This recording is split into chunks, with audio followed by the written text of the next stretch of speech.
بما إنه الكهرباء قطعت قررنا نعمل الفقرة دي، فقررت ألف على كل اللي في الشركة وأسألهم لو هتشتري شقة في التجمع هتختار أني كومباوند.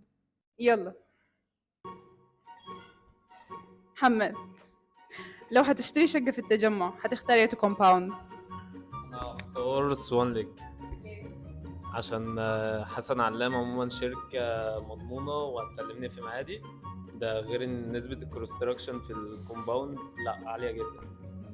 أحمد، لو هتشتري شقة في التجمع هتختار ايه كومباوند؟ هايد بارك.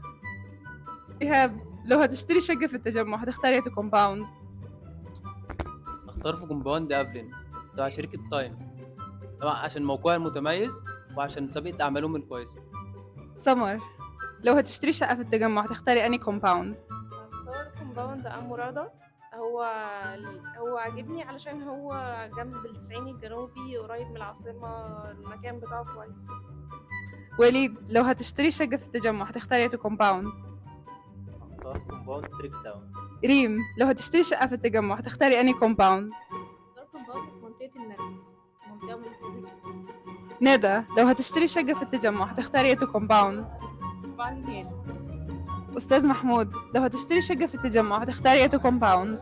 هشتري في مجموعة زمر، إذا كان مارك جاردن أو ووتر مارك أو الموقع بتاعهم اللي هو في مستقبل سيتي.